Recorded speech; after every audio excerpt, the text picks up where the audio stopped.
Good morning. My name is Colonel Tanya Peacock. As I mentioned earlier, I'm an assistant professor with the program. I'm also the associate dean of the graduate school, and it's really a pleasure to be able to speak to you all today about competency-based education.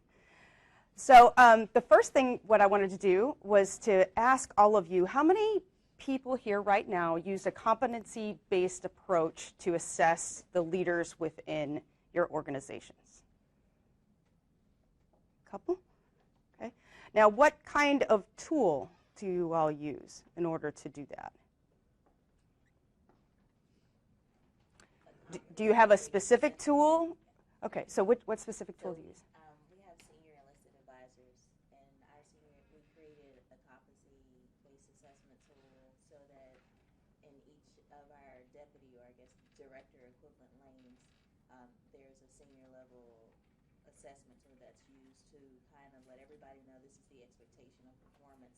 This is what you should be looking from an outcome-based scenario on accomplishing for the organization, so it's integrated into what we do. That's excellent. That's excellent. Anyone else want to share what they do? Yes. We use a system driven from our commander down that is predicated on SMART objectives. Okay. And cross-reference against the educational component of the individual that's being assessed. So if you are a terminal degreed individual, then your objectives are set at a higher level than a non-terminal degree. And that's tiered on down through the individual and their placement within the organization. Excellent. Excellent. Yeah, so basically the end state, right, is to ensure that your workers, soldiers, employees, that they are conducting the mission or performing the mission to standard, and that you have a way to measure the quality of what they're doing, and that you can encourage them to increase any weak areas by identifying them and then working with them to improve. Right? So in the same way, for us, we have a mechanism in order to assess the competency levels of our students, in order to ensure that we can get them to the point where they, as Lieutenant Colonel Kim had mentioned earlier, progress from knowledge to application to eventually expert, perhaps, in certain fields. So today what I'll start off by talking about is the drivers for competency-based education within the Army-Baylor program. Then we'll move on to our particular competency model, and then we'll end with specific instructions of how you can use our competency assessment tool in order to really develop the resident that's coming to your location. Okay, so the Council for Higher Education Accreditation is one of those accrediting bodies that highly encourages the use of competency-based education.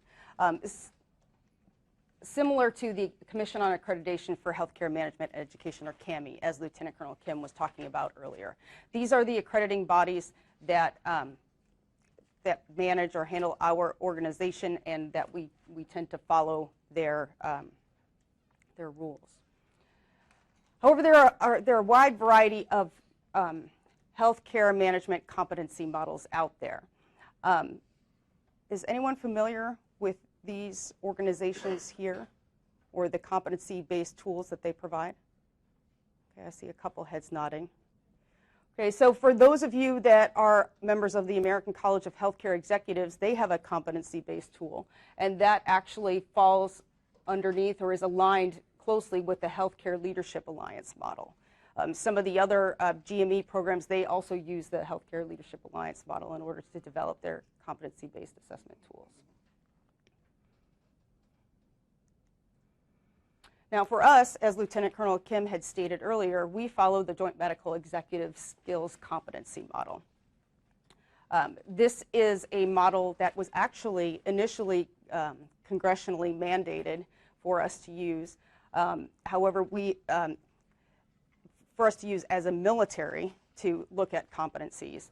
But the Army-Baylor program has adopted it, and we use this competency model in order to assess our students and residents. As you can see up here, there are 7 specific domains that we look at in terms of our competency-based model. Okay, I realize that this is somewhat of a busy slide. However, this was a poster that was presented by several of our faculty a couple years ago, which talks about our competency-based approach. So like I stated earlier, as far as the background is concerned, we want to ensure that our students are getting a quality level education, that they have the skills and knowledge and abilities to do their job and meet the needs of our stakeholders. So as a result, phase one is selection of a competency model fit.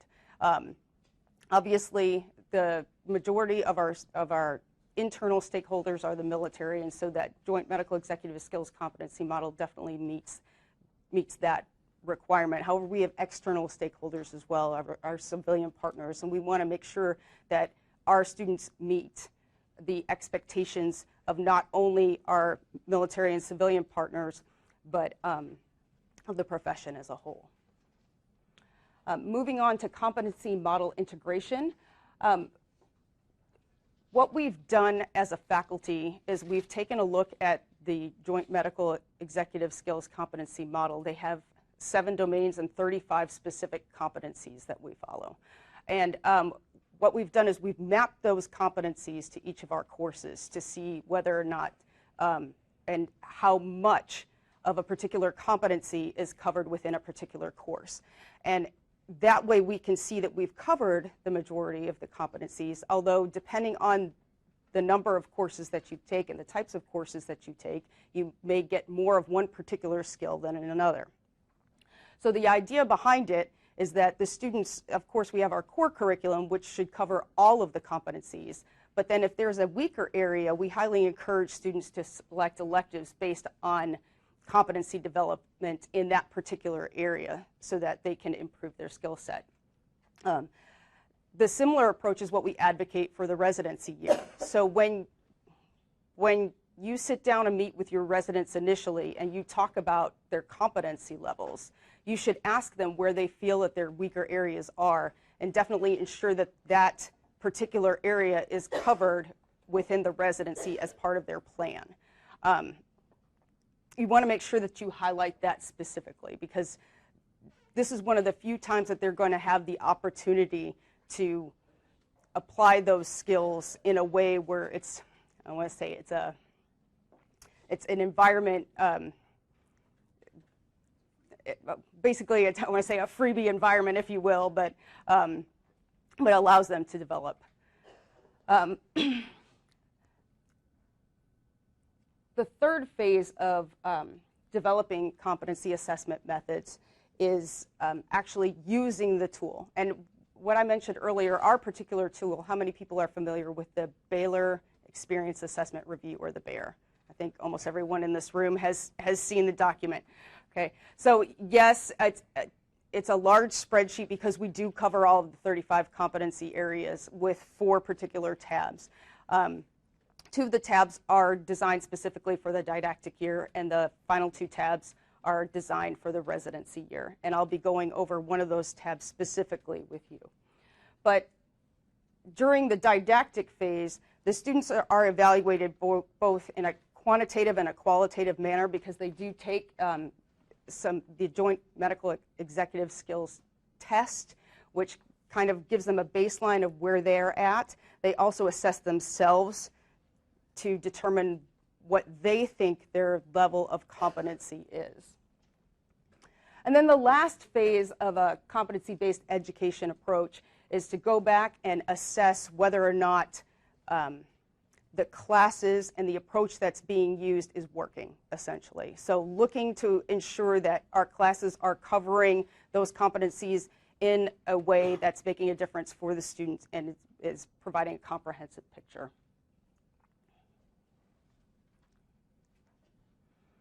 Okay, so here is the latest Joint Medical Executive Skills competencies. There are 35 of them, like I stated earlier. Now, they have come out with an updated edition as of 2014, and you can find this on our website. So if you ever want to look up exactly what does individual behavior mean, what does personal and professional ethics mean? You can go into that Joint Medical Executive Skills Manual and find out exactly what the definition is and how you can determine whether or not they are at the application level, at the knowledge level, or at the expert level. It will help you determine what that is in a more quantifiable way.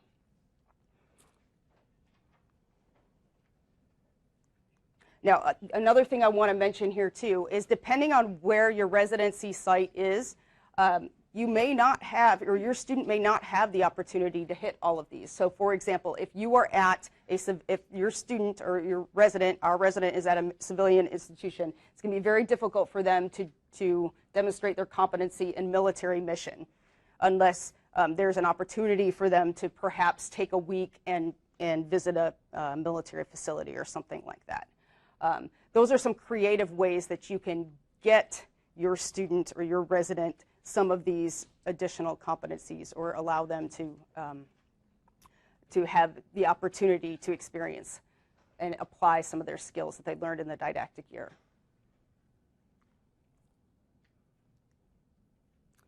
Okay. So I realize that, like I said, that this is somewhat of an eye chart. You do have it in your folders for you, and then also, obviously, the electronic version you'll be able to blow up a little bit larger as you go through with your residents. I know personally, from a faculty advisor standpoint, I like to put it up on a screen for the student and walk through it that way so that you can see it a little bit easier and definitely hit every single competency with the student. One of the techniques that I highly encourage you all to do is this is really a tool for you to sit down and talk with your resident and allow you to have that meaningful conversation with them about are you learning what you're expecting to learn? Are you having any issues? Is there anything I can assist with? All of you in here are healthcare leaders with a vast amount of experience, and that's what we want our students to glean from you. So this is the this residency tab sheet. So at the top of the Excel spreadsheet, you'll see the 35 competencies, and what you will also see at the beginning of, let's see if I have it. It's the pointer at the top. There we go. Here we go. So up here, when they come to you, they should have the very first row filled out, which will show their final scores according to the Joint Medical Executive Skills Competencies Test. Okay, so that will give you an initial, a good initial assessment of where they are. However, you should also take into account where the student perceives that they are as well. Along the right-hand side here is where you can have your student or your resident put down the types of projects that they will be accomplishing. And then for my students, what I like to do is encourage them not only to just put their projects down on the side here, but perhaps some of the valuable rotations or unique experiences that they might have here, which will demonstrate their increased competency level. Then, as you meet with your student, what you will do is annotate here, or your student should annotate for you, the date that you all meet, which competencies you all have discussed in terms of your projects, and then the expectation is that the preceptor initials or the student can initial for the preceptor electronically. Okay, so as a faculty advisor, when I look at this form at the end of each quarter, what I'm looking for is what was their baseline? Did they meet with their resident advisor here? The date. If it's not initial, then I'm going to assume that it was not done. And then I'm looking also here for, did their competency level increase or decrease? And obviously we're going to expect it to increase. However, the reason why I mentioned decrease too is sometimes you will find that students will say, you know, I thought I was here at this level, but now that I have gone to and attempted to apply the didactic, the knowledge that I learned in my didactic year, I realize that there's a whole lot more that I'm not really familiar with. So I'm going to re-baseline myself and maybe lower my initial assessment.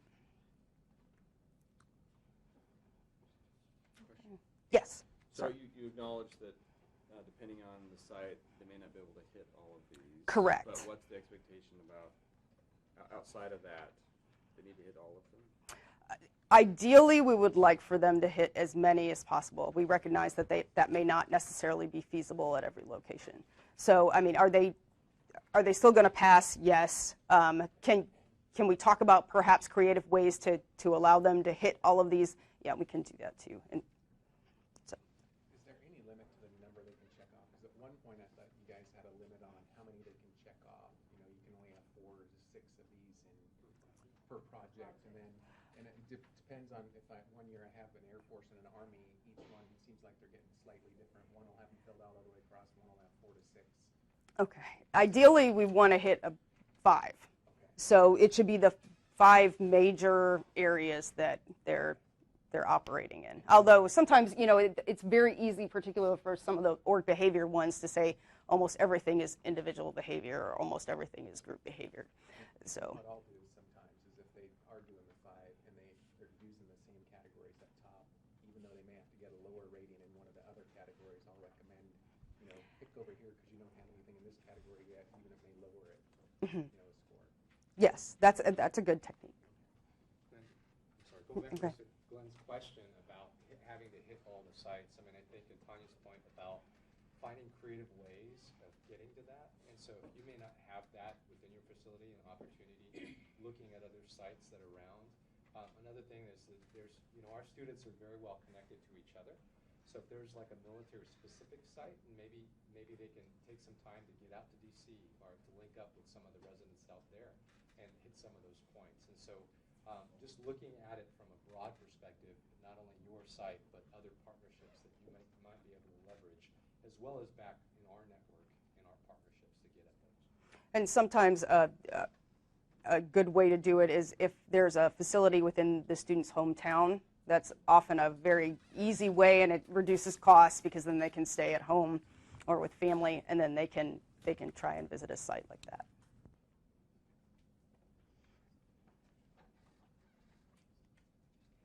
Okay, so what our expectations are is that, of course, that you will ask the student for the bear. If the student does not offer that to you, from your very initial meeting with them, they should say, hello, this is me, this is my resume, and this is my bear. So that if you don't see that the very first time that you meet your student, that should be a red flag, and you should ask them for it.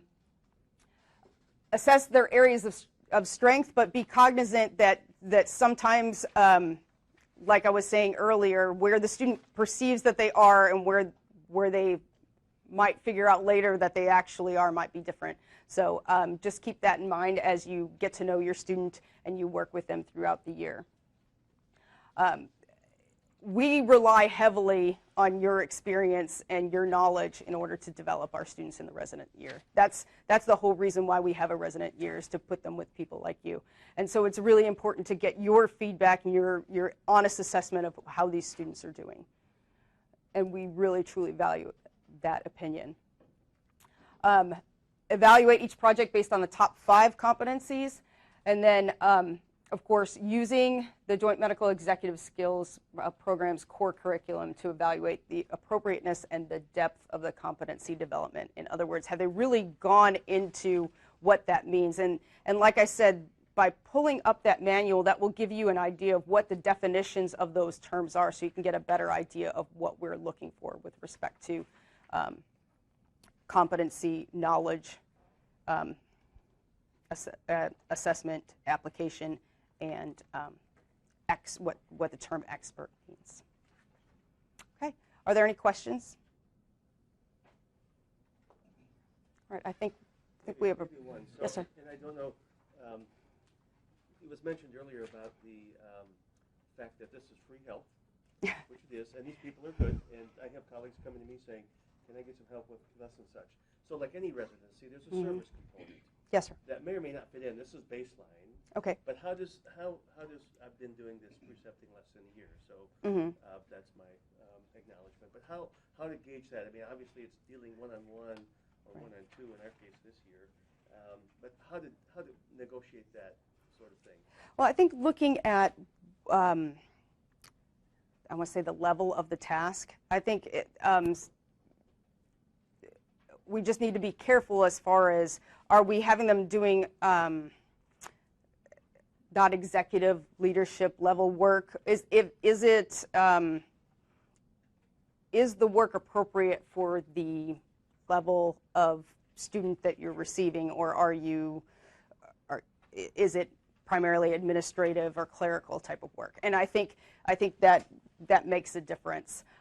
If it's something that can develop them in a competency area and you can tie it to that, then definitely it certainly is appropriate. Forrest, do you have anything you want to add to that? Or I mean, there's some grunt work that just has to be done. Right. So you just, it's menial task, but it's a lot of data analysis stuff that I could probably have somebody at a lesser degree level or education level do it. But it's a good learning experience. It gives them an overview. They have to go out and meet multiple people to gather data, get a better view of the organizational structure, and so that's what they get.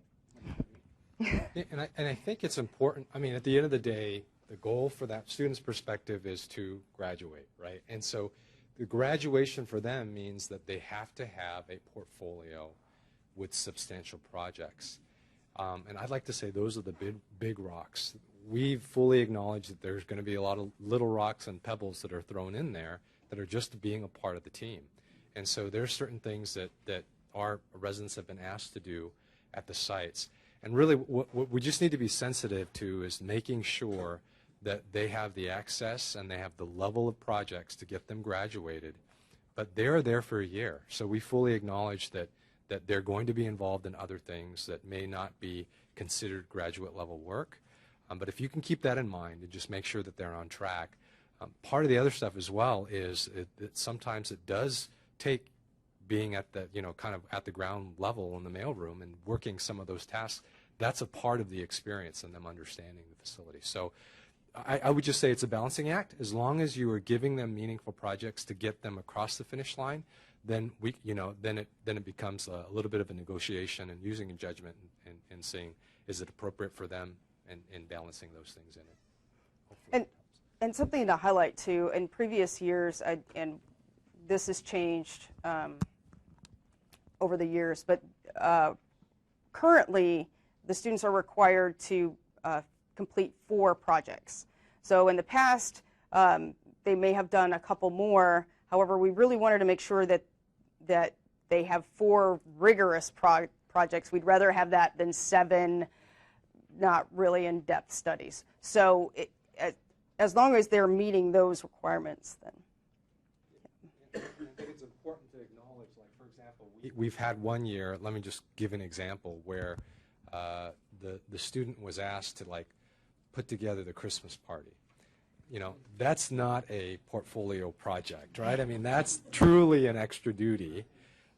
You can find creative ways of wording the language of making it, but it's not, right? We acknowledge the fact that that's not. So just being sensitive to that. The other thing I want to highlight is that this year we've made a change in the residency manual, and then instead of 4 portfolio projects, we're asking them to do 3 portfolio projects, substantial, and 1 best practice. So last year it was 4 portfolio projects and a best practice. What we found was the best practice was a little bit of an afterthought.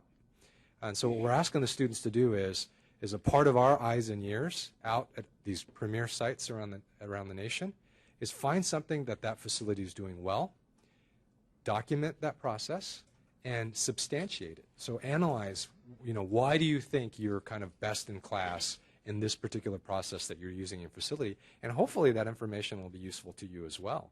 What we encourage our students to do is write it up, and then there's a awards program that you can actually do, kind of kill 2 birds with 1 stone, and get credit by submitting that.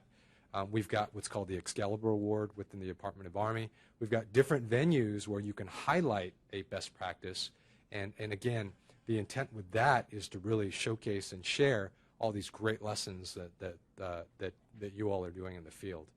So it's 3 projects and 1 best practice. Is the intent for any of these to be teed up for publication? I mean, ideally, if the student can get a publication out of it too, that would be that would be fabulous too. I mean, because it's two birds with one stone, if you will. You know, for a lot of medical service corps officers, in order to attain the 9 Alpha Proficiency Award from the Surgeon General, you need to have publications. So if they can do that level of work, then yes. But obviously, it needs to be in the format that we're looking for the program requirements. But then if they develop that later for publication, that's a bonus. Yes. I guess part of my pessimistic side from the best practice thing is I always feel there's room for improvement. So I'm like, oh, we really don't have a best practice because, man, we can improve this, we can improve this, we can improve this type thing. But when we do find something, is there any, since I get a student pretty much every year, can I make somebody reanalyze something even though it's a new year? Yes. It's already been analyzed? Because we do have some things that we do well with, like facilitators to move patient flow and stuff like that. Yes, that is acceptable. Yeah, and So, another thing is that, you know, kind of to soften the pressure, if you will. I mean, the term that best practices used a lot, and also they're kind of using the term leading practices, so there's not as much, you know, it's not necessarily best in class, but what do you do well in your facility? And really what we're trying to do is use it as an opportunity for you to really document those processes, and then that they can package it. The intent is to package it in such a way that you could then share it. And so if it helps you, and if you want to revalidate it, and let's go back and see, is this truly still working as we intended to work, I think that's fair game.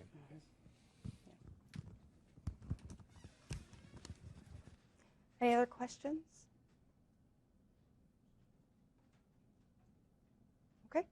We'll be on a break, and I think we'll